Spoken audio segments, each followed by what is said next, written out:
This week on Hermitcraft. Alright, Jarvis, am I going to end the episode right here? Let's see what he says. Should they do that?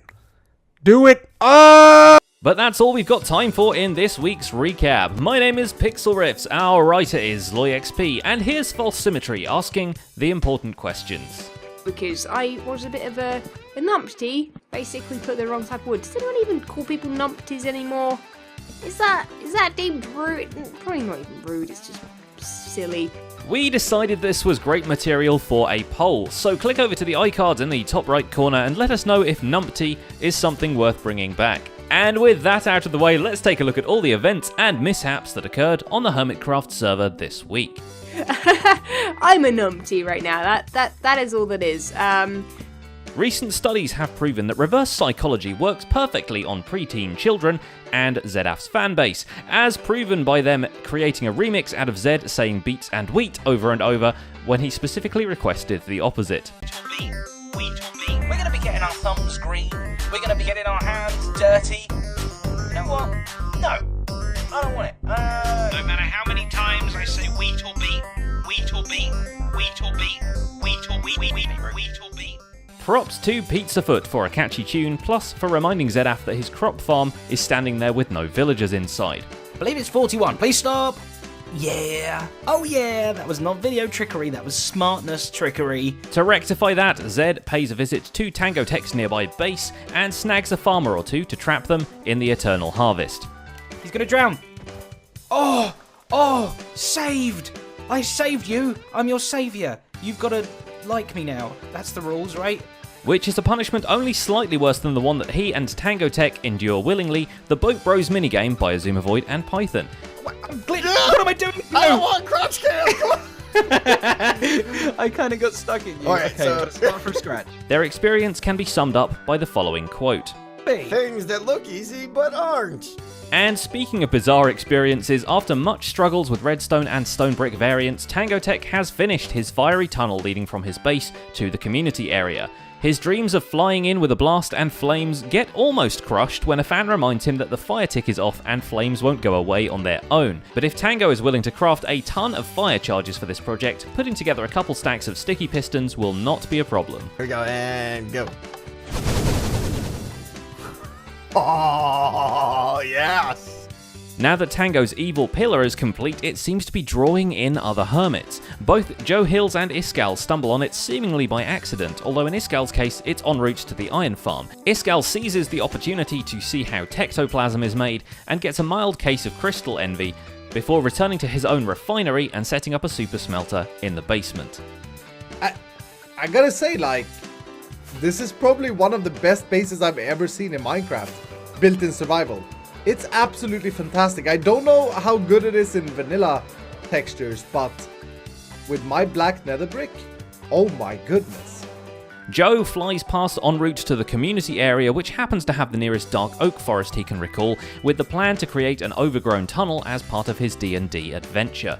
His own adventures take him out in search of the mining desert this week, because all that imitation water on the floor of Big Pig Bay's miniature nether hub had to come from somewhere. Now, one thing I was thinking was, I should incorporate elements from within Red Sky Bay into the walls here. So, what I'm doing in this segment is I'm putting in panes of 8x8 square pieces of glass, comparable to the ones in the Red Sky Bay sign. Rendog's netherboard has found its way into the actual nether, and with his ice tunnel now connected to the hub, he's had enough of looking at orange and black blocks for at least the next 5 minutes. Which means Fred the Kingdom minigame gets some much needed attention. Ren drafts an elven house complete with pointy ears, kind of, for the other hermits to draw architectural inspiration from when they help him build the rest of the city. We built the city on rock, roll, and a limited block palette. It's looking very concrete-y at the moment though, and I'm hoping to get a little bit more colour into this build. Cubfan2 drops some of his patented glitchy coloured concrete portals, connecting together the Cub Hub and his rift from the Nether Hub. Most of his time, however, is spent building and dying at the cross-shaped slime chunks he dug out for himself. The slime farm is very much ready for exploitation, functioning as some kind of a fighting arena. A slime arena. It's like a ballerina, except slime. I mean, it did make him dance to a certain degree. This time, but it's going to be rather challenging. Yep, like I said, rather challenging. Oh, we're getting trapped over here. We're getting trapped over here. Not good, not good, not good. Fly, please. Hello. Why can I not fly? I don't have the elytra on. There we go. Okay. Okay. This farm is completely insane, and I love it. Scar, thank goodness you are here. Oh baby. My gosh, Cub, this is Cub, this brings back a lot of memories. There's so many of them. As for his base, Cub adds a Jarvis artificial intelligence unit to it, which takes up more space than a computer from the 80s and has about as much processing power. Jarvis, is your name Jarvis? Here we go. Don't believe it. Finally, Cub delivers on an order he received from Azuma Void, providing X with a fancy room for him to store his music collection in. That's not the only new room in that base this week, because recovering from his cold, Azuma decides to stall on the Iron Farm project, for which he's already prepared an iron and pumpkin shell, apparently to remind the golems what materials they're made of before their timely and painful death. Instead of adding the moving parts to that, X adds a couple more memento rooms to his cave. A death memento room, reminding him that all is fleeting and also that he died in the derp dropper like a dozen times, and also a general memento room for trophies and whatnot. Mostly for whatnot. On this side over here, we have all of our mementos. It's kind of weird the way the text is like white in the middle and then grey on either side because it's between things, but that's alright. Speaking of the derp dropper, both False Symmetry and Wells Knight remind themselves what gravity does via that beautiful contraption. And really, those videos are best experienced firsthand, so do yourself a favour and check them out. Wells tries to pray away the derp by continuing the cathedral build. Time for the interior of the main hall. Those guys sitting behind the pillars are gonna have the best view in the house. It actually feels like a cathedral now when you walk in the door. Such a big difference. On a related note, False has started the construction of the St. Jude monument dedicated to all the people who supported the cause on her charity livestream the other week. So far, it's a hole in the ground with a spiral staircase, but hey, it's getting there.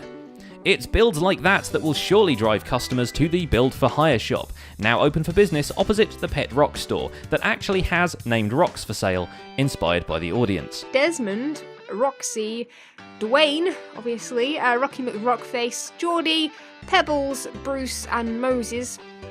We'd mention her third store as well, but it's kind of pants. Once again, we get a bonus False to the Past episode where a rogue nether portal accident throws her way back into Hermitcraft Season 3 to showcase all the cool stuff she did before our show was even a thing. Those were the days. Before the cats took over and started farming creepers. To increase the production rates of the CDF skyscraper, Good Times with Scar ensures the complete darkness inside of it by filling in the walls of the build and then building right over them in a second decorative layer. One could say Scar has a gift for modern exteriors, but the roof made of dirt kind of ruins the effect.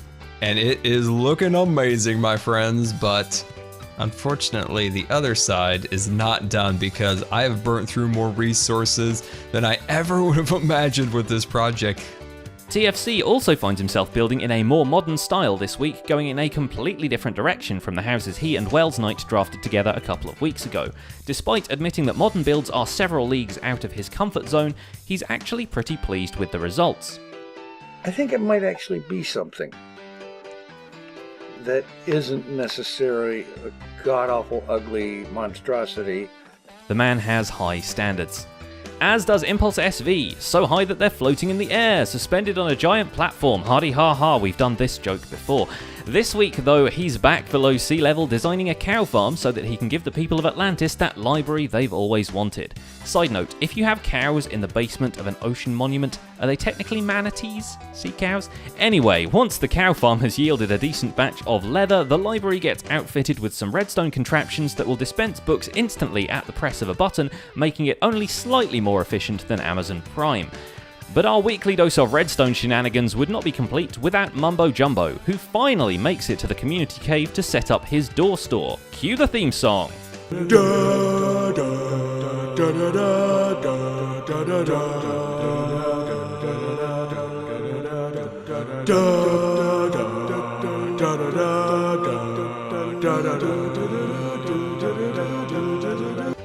Naturally, for a shop that sells piston-powered entrances, it's got a pretty impressive front door of its own. We're just lucky it doesn't sell dictionaries as well, because he puts an extra O in the word door in the interests of shop sign symmetry.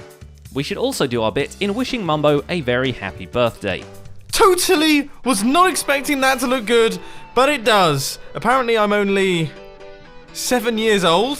which I'd say is accurate if we're just taking into account my brain. And in an act of spontaneous birthday generosity, he decides to build a giant cake at the community area with presents underneath the cherries for the other hermits to find. Although perhaps the greatest present of them all is him covering up his day one dirt house. But that's all we've got time for in this week's recap. My name has been Pixel Riffs and our writer is ZloyXP. Zloy and a couple of friends rushed a woodland mansion on the first day in their new Minecraft Hardcore Challenge, so click in the end cards to see how well that goes. Spoiler alert, Zloy almost jeopardizes the entire mission. Don't forget to leave a like while you're still here, subscribe to the channel so you won't miss future recaps, and share this video with the Hermitcraft fans in your life. Thanks for watching, and we'll see you next week.